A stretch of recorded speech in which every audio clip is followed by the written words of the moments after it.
Tardes, esta es la primera sesión para ver los temas relacionados con la materia de matemáticas. Después se verán los temas relacionados a física, química, biología y ecología. Bueno, entonces empecemos por unos conceptos. Siempre se debe empezar por la definición.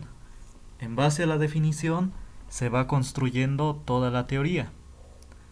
Bueno, entonces matemáticas es la ciencia que tiene por objeto el estudio de la cantidad abstracta. ¿Qué es una cantidad abstracta? Pues lo podemos definir como una cantidad que es difícil verla en la realidad. De esa manera lo podemos interpretar.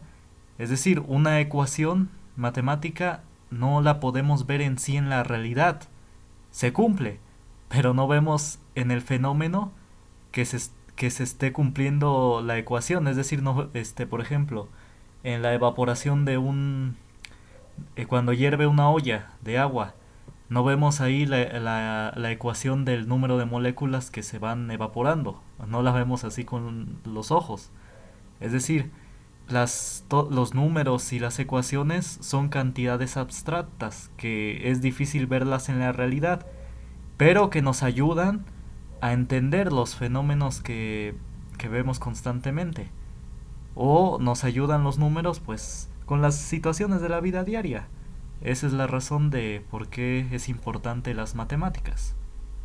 Y después vamos a seguir discutiendo sobre la utilidad de las matemáticas. Bueno, el número. ¿Qué es el número? O más bien, ¿de dónde surgió ese nombre? Como dice acá, el numus, es decir, el dinero, dio nombre al número, imponiendo este vocablo a causa de su frecuente empleo. Es decir, las palabras que conocemos tienen su origen por por las vivencias con las vivencias cotidianas. Por eso el dinero al que se tiene el nombre etimológico de numus, de ahí derivó el número, debido a que se ocupaba constantemente en las transacciones comerciales. Para poder comercializar se necesitaban contar, ¿no? Por ejemplo, un caballo costaba, no sé, un ejemplo, no sé la verdad, 15 monedas de plata, un ejemplo. O tal vaca costaba, no sé, 3 monedas de oro. Entonces había una necesidad de contar. Y entonces a cada cantidad, a cada cantidad que se usaba para contar, pues se le dio el nombre de número, derivado del numus, del dinero. Estas etimologías las pueden encontrar, por ejemplo, en el libro de etimologías del autor San Isidoro de Sevilla. Es un gran compendio de etimológico, es una gran enciclopedia donde pueden ver el origen de muchas palabras. Es realmente un trabajo extraordinario. Lo pueden consultar en la red. Es San Isidoro de Sevilla,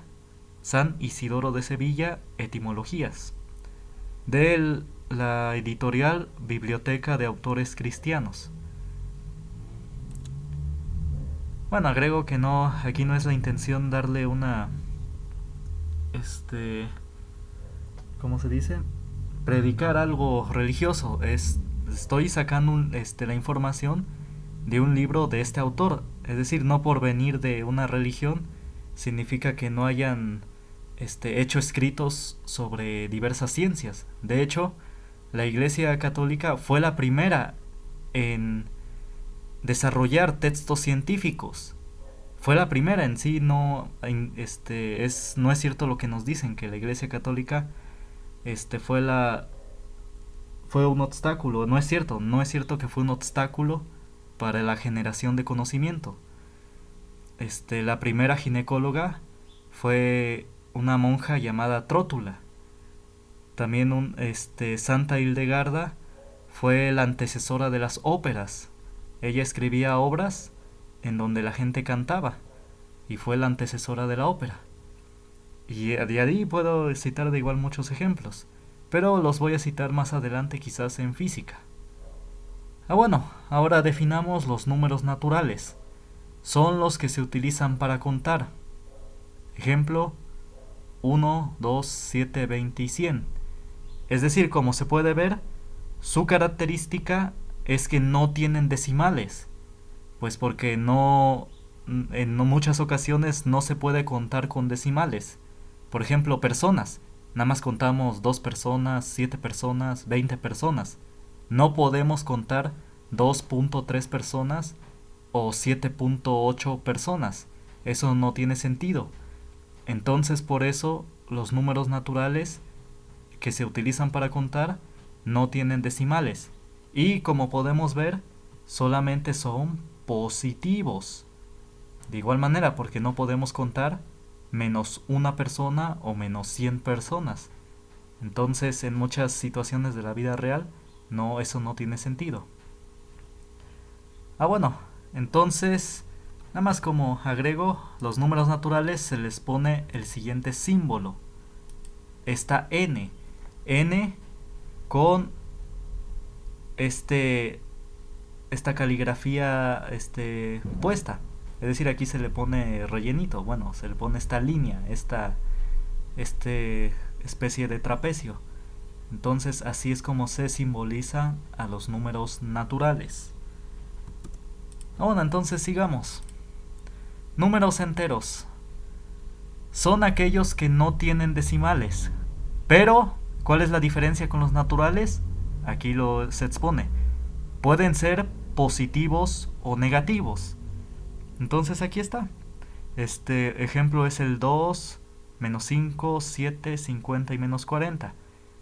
Recordemos que un número positivo, de igual manera se le puede poner tanto el símbolo, el signo positivo, como no se le puede poner. Es decir, si vemos un número que no tiene ningún signo acá, en realidad tiene el signo positivo. Entonces, por eso en este ejemplo no le puse el más, porque cuando no tienen signo, más bien en realidad son números positivos. Y ya, aquí hay 2 números negativos como ejemplo. Bueno, sigamos. Bueno, los números enteros se representan por esta letra, Z. De igual manera se hace un poco caligráfica. Se le pone esta banda. Sigamos. Números racionales, representados por la letra caligráfica Q. De igual manera se hace este símbolo. De esta manera se representan los números racionales.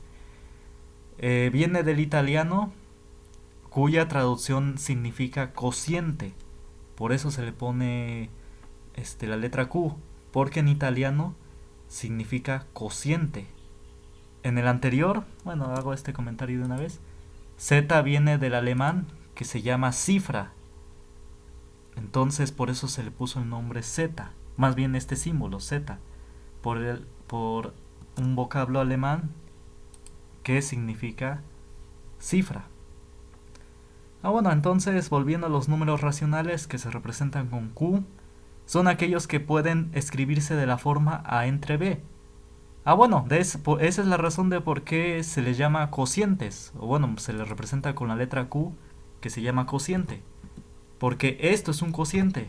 Poner un número entero aquí arriba y otro número entero aquí abajo. Esto es un cociente. Y así se representan los números racionales, como fracción, como cociente. Recordemos, el de arriba es el numerador y el de abajo es el denominador.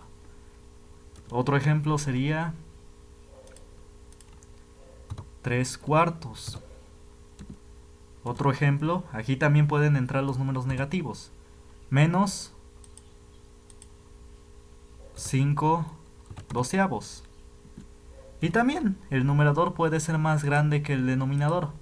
Por ejemplo, 10 tercios. Ahí está. Estos son ejemplos de números racionales. Y pueden ser, y aquí entran tanto los positivos como los negativos. Hay que agregar que todo número entero se puede escribir como fracción. ¿Cómo? Por ejemplo, 5 se escribiría como 5 dividido entre D1. Pues sí, porque 5 entre D1, ¿cuánto es? 5. 5 entre D1 es 5. Ahí está. Todo número entero, ya sea positivo o negativo, se puede escribir en forma de fracción. ¿Cómo? Poniendo el mismo número en el numerador y abajo un 1. En este caso del número negativo, el signo menos se le pone generalmente acá, al lado de la fracción. Es una cuestión de orden, de estética, que el menos esté en medio de las dos rayas que implican la igualdad, es decir, de este símbolo de igualdad. Aquí este menos pues está en medio de ellas. Bueno, entonces aquí dentro de los números racionales son los que se pueden escribir como fracción. Son de ejemplo estos, y también vimos que entran los números enteros. También entran los números decimales. Por ejemplo, 2.3. ¿Cómo se escribe como fracción? Pues de la siguiente manera. Ponemos los dígitos en el numerador. Aquí dice 2 y 3. Así que aquí ponemos 2 y 3. Dividido entre D1. Y voy a poner ceros. ¿Cuántos ceros? Pues la cantidad de lugares que recorrí el punto decimal. Es decir, lo recorro de acá a acá. ¿Cuántos lugares lo recorrí? Un lugar. Siempre se va a poner al lado, en el lado derecho de la primera cifra, se puede decir, de las unidades, o más bien de este primer dígito. Entonces, se recorrió un lugar, así que aquí va un 0. Otro ejemplo.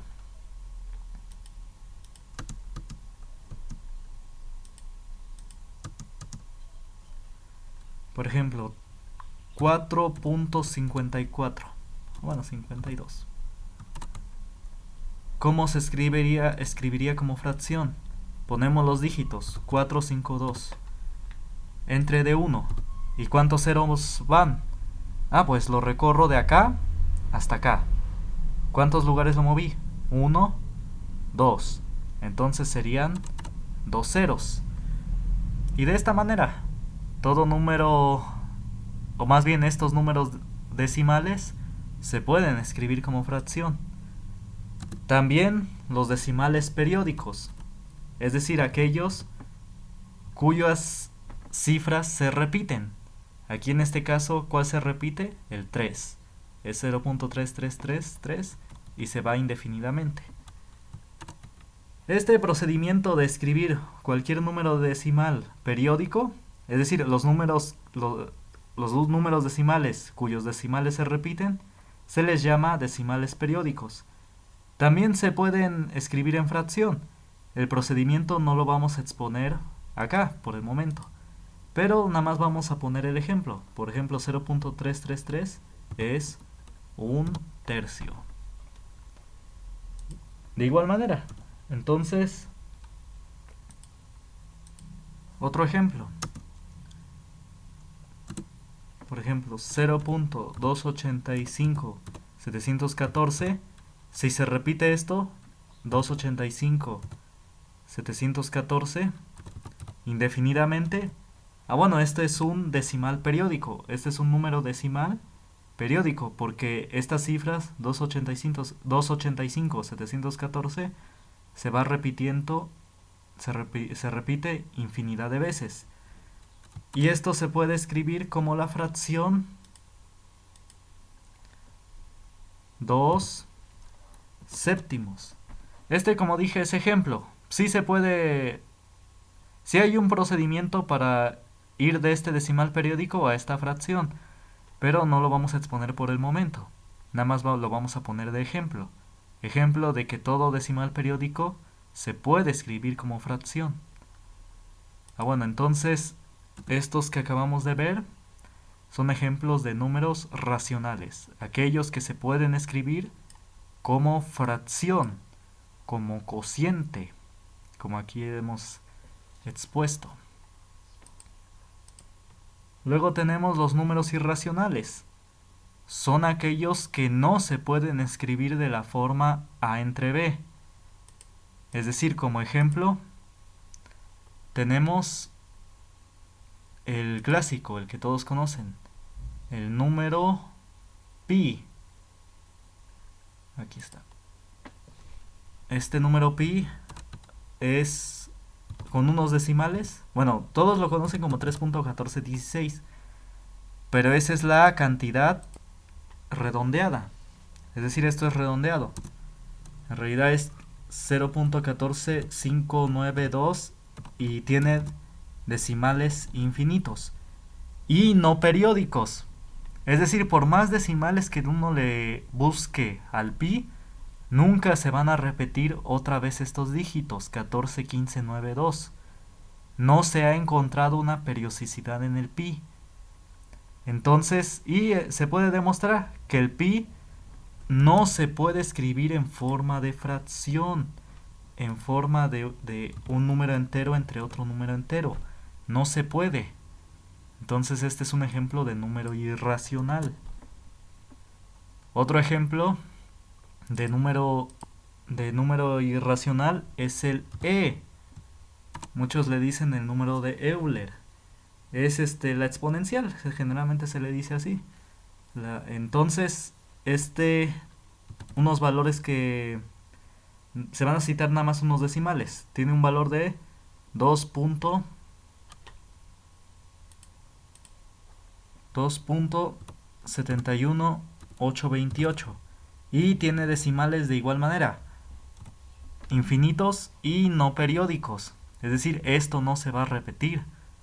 Se puede demostrar de igual manera que esto no se puede escribir como fracción. Otro ejemplo de número irracional es la raíz cuadrada de 2. Entonces, de igual manera, cualquier raíz inexacta va a ser un número irracional. Es decir, otro ejemplo, ¿cuál otro número no tiene raíz exacta? A ver, por ejemplo, el 71. Ahí está. Este también es un número irracional. En general, la raíz de cualquier número primo es un número irracional. Un número primo, recordemos que es aquel que nada más se puede dividir entre él mismo y el 1. Pero si quieren dejemos eso de lado por mientras. El punto aquí, resumido, el enunciado que dije, es que cualquier raíz inexacta es un número irracional. Es decir, si a cualquier número tú le sacas su raíz cuadrada y es inexacto, entonces te aseguro que es un número irracional. Y no importa lo que le hagas, estos números irracionales seguirán siendo irracionales. Es decir, no importa que lo multipliquemos por 2, por ejemplo, 2 raíz de 2. Este número seguirá siendo irracional. No importa que lo dividan entre 5, seguirá siendo irracional.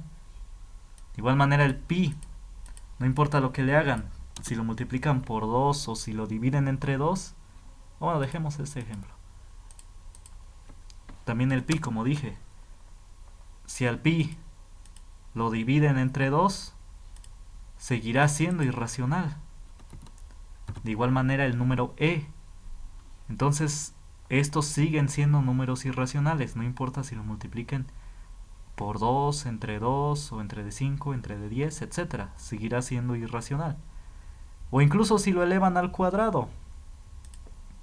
Si elevan pi al cuadrado, seguirá siendo irracional. Bueno, en el caso del pi, porque obviamente si elevan al cuadrado el raíz de 2, se va a volver 2. Entonces, bueno, en el caso de estos números irracionales, del pi y el e, si lo elevan al cuadrado, al cubo, a la séptima, seguirán siendo irracionales. Más adelante vamos a hablar de las potencias, de elevar al cuadrado y de elevar al cubo. Si eso no se entiende por el momento, entonces déjenlo. Entonces solamente quédense con que no importa que le hagan a un número irracional, si lo multiplican por 2 o si lo dividen entre cualquier número, seguirá siendo irracional. Y por último, bueno, en cuanto a los números irracionales, los números irracionales generalmente se representan con la letra Q poniéndole una primada como superíndice. Superíndice es que está aquí arriba de él. Y esta raya aquí para abajo se le dice que es primada. Se le dice Q primada. Entonces, así se lee. Si le ponemos dos primadas, dos rayas, es que es Q doble primada. Entonces, pero nada más como tiene una raya, es Q primada. Bueno, entonces así se representan a los números irracionales, como Q y una primada. Y por último tenemos los números reales. Son todos los que hemos visto hasta ahora. Son los naturales, enteros, racionales e irracionales. Ahí está, los reales contienen a todos los números que vimos anteriormente. Bueno, y esta es bueno, y los números reales se representan con la letra R. De igual manera, poniéndole, haciéndola un poco regordeta, así, con estas... Sí, amplificándola, ¿no? Bueno, entonces esto es lo que respecta a la clasificación de los números.